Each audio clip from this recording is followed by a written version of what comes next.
Bonjour à toi, j'espère que tu vas bien. Bienvenue sur cette nouvelle vidéo YouTube. Aujourd'hui, on va voir ensemble la fiscalité meublée en détail.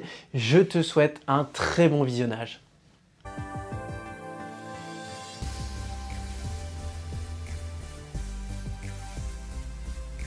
Bonjour à toi, tu l'as vu, il y a quelques jours, je t'ai sorti plusieurs vidéos sur la fiscalité.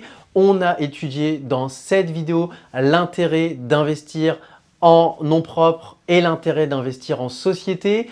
Il y a quelques jours, je t'ai publié cette vidéo qui était basée sur l'investissement en location nue, c'est-à-dire sans meubles.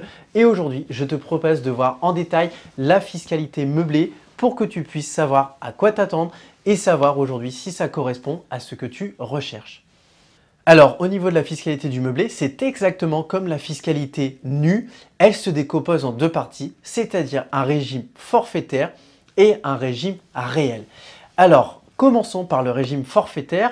Le régime forfaitaire, c'est exactement comme dans la location nue, c'est-à-dire que tu vas prendre le montant de ton loyer sur lequel l'État va mettre un abattement.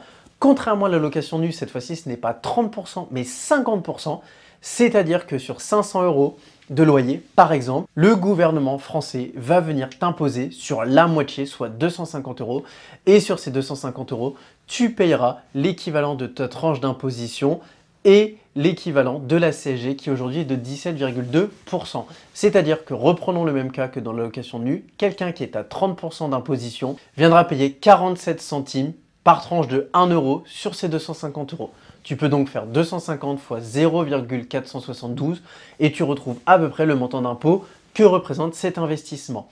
Aujourd'hui, comme je dis toujours à mes clients, la location meublée au régime forfaitaire peut être très intéressante si tu gardes ton bien peu de temps et que tu as peu de travaux.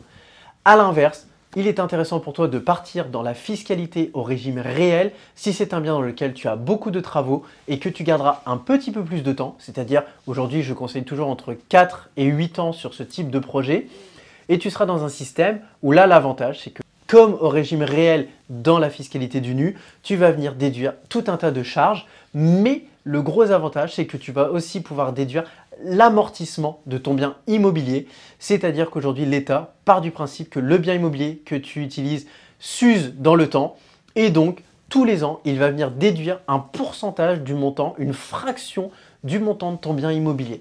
Ce gros avantage te permet justement aujourd'hui dans quasiment la majorité des cas de ne pas payer d'impôts entre 2 ans et 10 ans de détention, ce qui est un très gros avantage pour toi.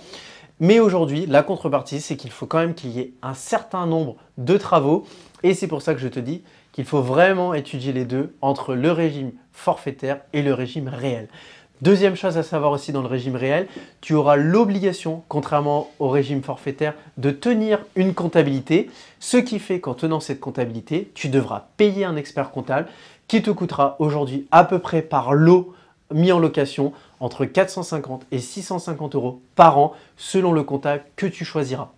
C'est donc quelque chose à mettre dans la balance puisque même si tu ne payes pas d'impôts, tu peux très bien te dire que aujourd'hui ce montage te coûte 650 € par exemple par mois en fourchette haute. Est-ce qu'aujourd'hui cette imposition est peut-être pas supérieure à ce que tu aurais payé au régime forfaitaire? Il reste aussi un dernier point à évoquer sur la location meublée. La location meublée est divisée en deux statuts, comme tu le sais peut-être. La location meublée non professionnelle et la location meublée professionnelle. La seule différence qui existe entre les deux s'établit au niveau du moment où tu reviendras à revendre. C'est-à-dire que si tu es LMNP, tu dépendras du régime des particuliers. Si tu es LMP, tu dépendras du régime des professionnels au niveau de la revente. Au niveau de la détention sur la longue durée, ça sera exactement la même chose. Et aujourd'hui, qu'est-ce qui différencie quelqu'un qui est LMNP de quelqu'un qui est LMP? C'est très simple.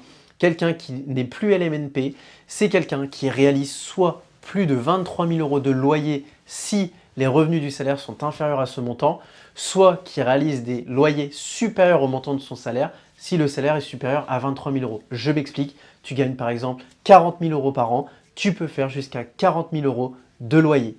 Voilà, bah écoute, c'était une très courte vidéo. On pourrait en dire énormément, mais je pense t'avoir donné les informations majeures. Si jamais tu souhaites en savoir plus et surtout si tu souhaites aujourd'hui qu'on t'accompagne sur ton projet d'investissement, puisqu'aujourd'hui ça peut être très bien de s'intéresser à l'investissement locatif, mais c'est aussi très intéressant de le déléguer parce que c'est extrêmement chronophage de le mettre en place, je t'invite à nous contacter. Le premier entretien est complètement gratuit et il ne t'engage à rien.